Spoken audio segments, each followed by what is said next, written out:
Well, happy Father's Day, friends. Mark Holmes here, and as always, I want to thank you guys for watching, commenting, subscribing, and being part of the Joe Boo Sports Report. Without you guys, this literally does not work. Let's see. Can I set that? Yeah, I could. Yeah, I could. Can I set that there? There. I'm tired. Whew. I'm actually outside of my in-laws' house because I'm not trying to risk anybody getting the coronavirus from me. Me and my number one son here, we've been working on the red brick house. I appreciate everybody who came in on our live stream while we were working on it. And I appreciate everybody who did a super chat and did donations and stuff. That's helping to get that place together. So that's not why you're here right now. You're here right now because Dak Prescott has let it be known that he's going to sign the franchise tag on Monday. How does that affect? Well, okay, let's stop right here and let's get the facts together. Is he doing it so he get fined? Well, no, it's not a matter of fine. I mean, he's got until the 15th of July. Here's the thing. This doesn't end any possibilities of a long-term deal. Until July 15th, the Cowboys and Dak Prescott can still work on a long-term deal until July 15th. If one is a month. Yeah, it's less than a month. If they do not reach a long-term deal before that time, then he will play on the franchise tag, in which case he is then a free agent in the following year, or they can tag him again for $37 million. Some of you guys are applauding and saying, yeah, this is a great thing for the Cowboys. They're waiting so they can do it in the media. Well, that's one take on it. They can't do it in the media now because all this stuff's going on.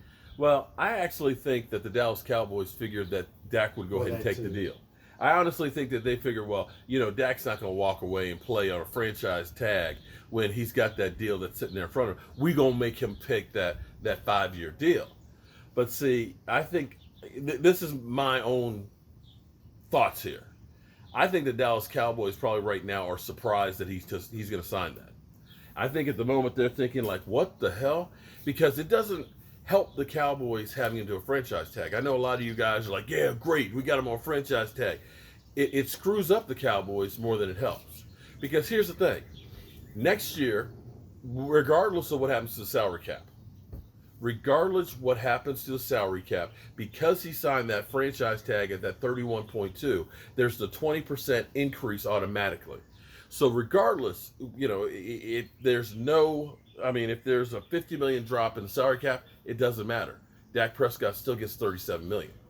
And if you franchise tag him next year, that's again another hard number.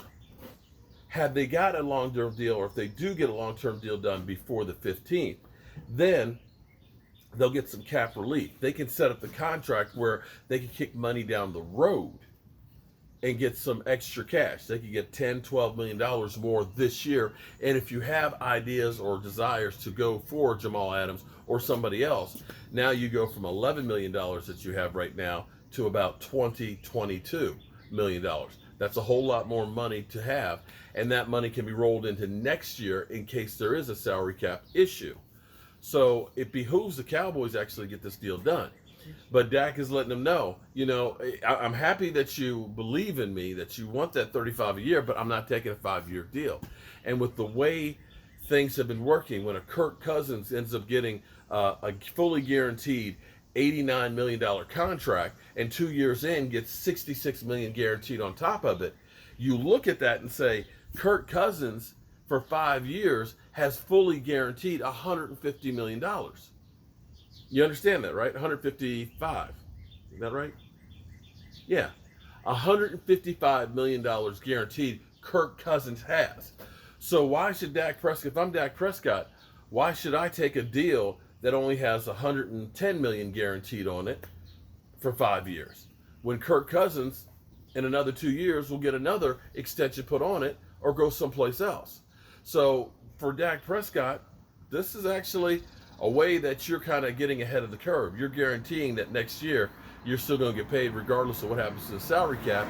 And now you've kicked the ball back over to the Dallas Cowboys for them to have to make a decision. Because they don't really want to have Dak Prescott playing on a franchise tag if they believe that this team is ready to rock and roll and we want to go out and get another piece or two. So that's where we stand right now with this situation. It'll be interesting to see tomorrow if Colin Kaepernick or any of these other guys' heads explode. Because you've been hearing Colin Kaepernick, excuse me, God, Colin Cowherd. Well, you've been hearing, those guys, him and Skip Bayless talking about, I don't recognize Dak Prescott, that, he's greedy and this, that, and the other. Well, okay. He's saying, hey, I'll take the franchise tag. You want me to prove it again? I'll prove it again. It'll be interesting to see what they have to say, if they'll be trashing Dak or whatever. But I know the way this will go is some of you guys out there that'll say that Dak Prescott's greedy. Well, he should take less than a franchise tag. If he was a real team player, he'd say, I'll take $5 million because I want to win a Super Bowl this year. I know that's what some of you fools are going to be saying, but that's not how the system works. So I'm going to go ahead and hear what you guys have to say. I know I got a lot of people out there calling him the no contract Dak and things like that. It's actually kind of sad the way some of you guys continue to just go after people. Where's your humanity? Can we chill a little bit? Can we chill a little bit? Because with Dak Prescott, there is nothing that the Dallas Cowboys have asked him to do that he has said no to. Nothing. When the anthem protest happened the first time, he had the Dallas Cowboys back. He caught a lot of flack for it, but he had the Dallas Cowboys back. Being a 4th round draft pick, the guy played above and beyond what you would expect from a guy who was drafted in the 4th round. Had they gotten some of the guys what they were trying to trade for, this franchise would have been screwed. Could you imagine if we had drafted Johnny Manziel? This team would be set so far back, it wouldn't even be funny. But Dak came in.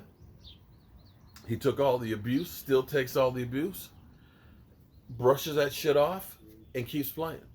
And here's the thing about Dak Prescott. I know we got the Eagle fans in here that talk about how great Carson Wentz is, but honestly, you look at Carson Wentz, where everybody talks about in 2017 that he was an MVP candidate. Well, RG3 was an MVP candidate in 2013, but where's he now?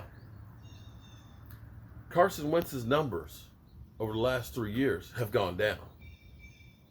On the flip side, you look at Dak Prescott, my man's work has been increasing and getting better and better and better.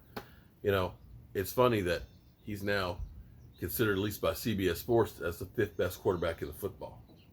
5th best. Now, that of course is up to interpretation. Some of you guys will always say he's the worst quarterback in football. But you're beginning to see more and more people start to recognize that the guy is actually a baller. A guy who has not been hurt in 4 seasons, has not missed a single game. A guy who's gotten better and better and better. A guy who toes the company line. A guy who lives and dies football. A guy who people follow and want to be led by. That, my friends, is what you want in a team quarterback. I can't think of how much more, what else you need. The guy is tough. He's a leader. He does everything you need him to do. And hell, he'll play on a franchise tag if he has to. And he'll keep proving himself over and over and over again. What do you think? You happy about him signing the franchise tag? I mean, not have to worry about that Prescott. Well, we don't have to worry about him holding out. That's the big thing right there. See that he doesn't have to pay that money. Zeke Elliott was fortunate that they didn't have that rule because he would have been paying through the wazoo. Yeah, true on that one. But you can't forgive it either. Well, it's kind of funny because when you compare Zeke Elliott and what Zeke did, Zeke had a few issues. Some of them his own making, some of them not. But he got taken care of, even though he had 2 years left on his deal. And here it is. You know what happened though? What? It's the same thing. They waited till the last minute, and then they paid him. Well, same thing with DeMarcus Lawrence. They waited till the last minute, and they paid him. That's what probably would do with Dak Prescott. Wait till the last minute. With a little over 3 weeks to go, 3 weeks and 3 days. I still think they'll get a long-term deal done. But if they don't, Dak still has them by the kahunas. They'll get him. It's not the wait. Yeah. Jerry Jones do everything in the media. Well, not everything. Jerry Jones been missing in action. You see what he did with DeMarcus Lawrence and Zeke Elliott. I almost wonder, is Jerry Jones okay? Because for Jerry Jones to be quiet for this long, nah, man, nah. Somebody needs to check on Jerry. Stephen Jones say, hey. Well, hopefully my wife's ready to get going. so I can get home and relax the rest of this Father's Day. Happy Father's Day to all you fathers out there. And if you're mothers that have taken care of both roles, happy Father's Day to you mothers that have done that as well. And, son, I'm tired. I'll see you.